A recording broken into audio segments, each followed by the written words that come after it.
Science का अगला chapter पढ़ेंगे, जिसके बारे में मैंने इंट्रोडक्शन इसके पहले की वीडियो में दिया हुआ है। ठीक है, अब ये है आज के टॉपिक का नाम है ऊष्मा, हीट। आखिर ये ऊष्मा होती क्या है, ऊष्मा क्या है? अब एक बात और बता दूं, एक ऊष्मा होती है और एक होता तापमान, टेम्परेचर। कभी कभी कंफ्यूजन में हम दोनों को एक ही मानते हैं, माने जो चीज ऊष्मा है वही टेम्परेचर, तापमान है, लेकिन ऐसा नहीं है। ऐसा नहीं है। ऐसा क्यों नहीं है बताता हूं। पहली बात, ऊष्मा क्या है? ऊष्मा एक प्रकार की ऊर्जा है। ऊष्मा एक प्रकार की ऊर्जा है। तो टेम्परेचर क्या है? ये ऊर्जा नहीं है? नहीं है। टेम्परेचर ऊष्मा का निश्चित मान है। अब ऊष्मा 1 डिग्री सेल्सियस हो सकती है, 1000 लाख डिग्री सेल्सियस हो सकती है, लेकिन टेम्परेचर जो है फिक्स है। 1 है, 2 है, इसका 3 है, इसका 5 है, लेकिन 1 डिग्री सेल्सियस कोई चीज गर्म है तो वो भी ऊष्मित है, ऊष्मा मान है। ऊष्मा की परिभाषा कैसे बोलेंगे आप? ऊष्मा एक प्रकार की ऊर्जा है। टेम्परेचर क्या है? जबकि टेम्परेचर किसी ऊष्मा का एक निर्धारित मान होता है।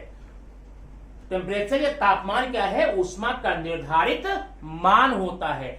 इसीलिए ऊष्मा की इकाई आप वही बोलेंगे जो ऊर्जा की बोलते हैं। ऊर्जा की क्या बोलते हैं? जूल बोलते हैं। क्या बोलते हैं? जूल। ऊष्मा की इकाई जूल हो गई। जबकि टेम्परेचर की इकाई मोस्टली यूज करते हैं degree Celsius, Fahrenheit and kelvin. ध्यान देना, तापमान की 3 इकाइयां क्या क्या है? सेंटीग्रेड है, डिग्री सेल्सियस है, फॉरेनहाइट है एंड केल्विन है। इसका रूपांतर मैं अभी आपको बताता हूं कि सेल्सियस को फॉरेनहाइट में, फॉरेनहाइट को सेल्सियस में कैसे नापें, कैसे देखें ना। ठीक है, अब आप समझ गए ऊष्मा क्या होती है और तापमान क्या होती है, और दोनों के आपने अलग अलग परिभाषा और अलग अलग इकाइयां यहां पर देख ली है। अब आइए हम आपके टॉपिक का जो सबसे महत्वपूर्ण मुद्दा है उसको बोलते हैं हम गुप्त ऊष्मा। गुप्त ऊष्मा, अब ये क्या होती भाई? गुप्त ऊष्मा क्या होती है? अभी आप समझना ध्यान से। लेटेंट हीट, अब ये समझने के लिए आपको मैं एक एग्जांपल देता हूं। ये आपने एक टब लिया है, ठीक है, टब में डाल दिया एक बर्फ का आइस का टुकड़ा डाल दिया है, ठीक है, ऐसे। इसका टेम्परेचर 0 डिग्री सेल्सियस होता है। बर्फ का टेम्परेचर कितना है? 0 डिग्री सेल्सियस। अब इसको हम गर्म करेंगे, हीट करेंगे। हीट करेंगे तो क्या होगा? ये द्रव के रूप में बदलेगा। लेकिन जब हम हीट बढ़ा रहे हैं और बर्फ पर जब हम तापमापी रखते हैं तो बर्फ का टेम्परेचर 0 ही है। क्यों ऐसा? तापमान बढ़ा रहे हैं, बर्फ पिघल रहा है, लेकिन बर्फ का टेम्परेचर नहीं बढ़ रहा, कहीं नहीं बढ़ रहा है, वो 0 ही दिखा रहा है। इसमें कुछ राज तो है, आखिर क्यों हो रहा है? फिर देखिए, ये बर्फ धीरे धीरे धीरे पिघल करके बन गया पानी। ये अब टब में पानी हो गया। पानी को फिर हम हीट करेंगे तो पानी का टेम्परेचर 1 डिग्री सेल्सियस से लगातार बढ़ते बढ़ते बढ़ते बढ़ते बढ़ते 100 तक जाएगा मैक्सिमम। अब 100 जाने के बाद में पानी जो अब तक वाष्प बन रहा था अभी उबलने लगेगा, क्वथन करने लगेगा, बॉयल करने लगेगा। लेकिन ध्यान देना, जब ये बॉयल करने लगा पानी, तब हमने जब टेम्परेचर इसके नापे तब भी हमको 100 ही मिला। हम बढ़ाए जा रहे हैं ताप को, कभी कोयला है, कभी हीटर है, कभी लकड़ी है, कभी सिगड़ी है, कुछ भी। पानी तो उबल रहा है भरपूर, टेम्परेचर और बढ़ा रहे हैं, लेकिन इसका टेम्परेचर पानी का 100 के ऊपर नहीं जा रहा है। अब क्यों नहीं जा रहा है? यही हमको समझना है, जो गुप्त ऊष्मा के रूप में समझ में आएगा। ठीक है, अब पहली बात, आखिर ये बर्फ का टेम्परेचर क्यों नहीं बढ़ा? ध्यान सुनना। बर्फ का टेम्परेचर इसलिए नहीं बढ़ा क्योंकि जो हीट हमने दिया है, जो तापमान टेम्परेचर दी है, जो ऊष्मा दी है हमने इसमें, वो ऊष्मा व्यय हो रही है। कहां?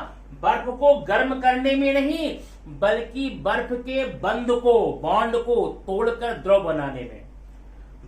बर्फ के जो बंध हैं, जो बॉन्ड है, वो टूटेंगे।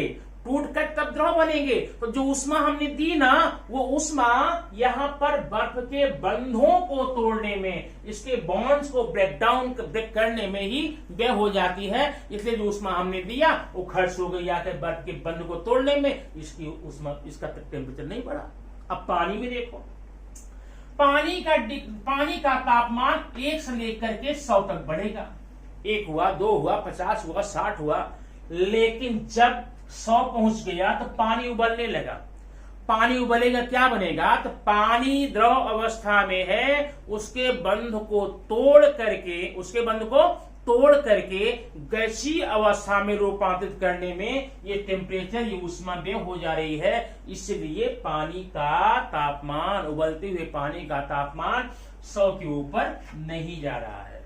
बात समझ आ गई ना? अब यहां देख लिया कि आखिर टेम्परेचर बढ़ क्यों नहीं रहा है। ठीक है, अब इसी को हम बोलते हैं गुप्त ऊष्मा। क्यों? क्योंकि बर्फ को गर्म करने पर बर्फ का टेम्परेचर नहीं बढ़ा, क्योंकि बर्फ ने ऊष्मा का अवशोषण किया, ऊष्मा को अपना तापमान बढ़ाने नहीं दिया, ऊष्मा को अवशोषित कर लिया, एब्जॉर्ब कर लिया।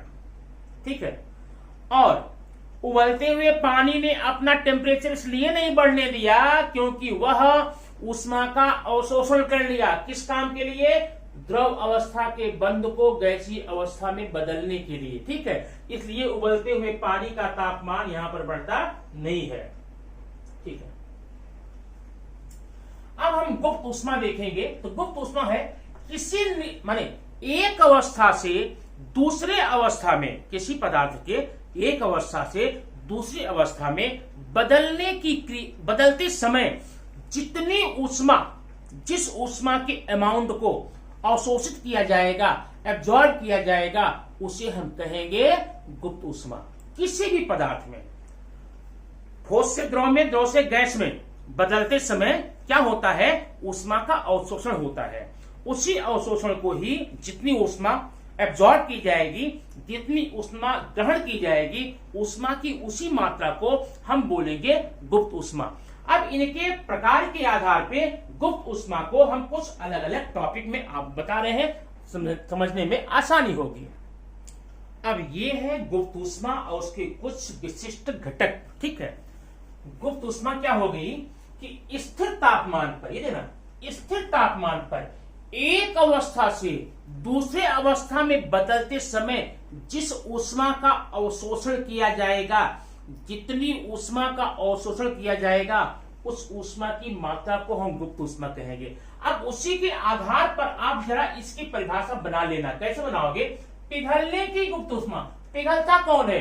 ठोस से द्रव, ठोस से द्रव। अब यहां बोलना, स्थिर तापमान पर ठोस अवस्था से द्रव अवस्था में रूपांतरित होते समय, फिर से, स्थिर तापमान पर ठोस अवस्था से द्रव अवस्था में रूपांतरित होते समय अवशोषित की गई ऊष्मा की मात्रा को हम पिघलने की गुप्त ऊष्मा कहते हैं। ठीक है, निश्चित तापमान पर ठोस अवस्था से द्रव अवस्था में बदलते समय, रूपांतरित होते समय जितनी ऊष्मा अवशोषित की जाएगी उसको हम पिघलने की गुप्त ऊष्मा कहेंगे। अब उसी आधार पे आप वाष्प की गुप्त ऊष्मा बना सकते हैं। वाष्प कहां से बनेगा? द्रव से गैस में। अब बोलिए, स्थिर तापमान पर द्रव अवस्था से गैसीय अवस्था में रूपांतरित होते समय अवशोषित की गई ऊष्मा को हम बोलते हैं वाष्प की गुप्त ऊष्मा। ठीक है, अब उसके बाद एक आता है विशिष्ट गुप्त ऊष्मा। ये क्या होता भाई? विशिष्ट गुप्त ऊष्मा क्या होता है? एक खास गुप्त ऊष्मा क्या होता है?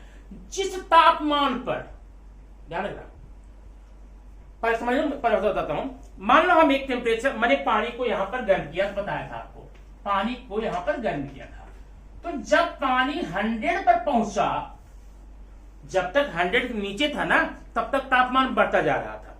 पानी जब 100 पहुंच गया, तब यहीं से ऊष्मा का अवशोषण होने लगा, तब यहीं से ऊष्मा, टेम्परेचर का मान बढ़ना बंद हो गया। तो जिस तापमान पर ऊष्मा का अवशोषण शुरू हो जाता है, उसी तापमान को हम बोलते हैं विशिष्ट गुप्त ऊष्मा। परिभाषा देखना क्या है।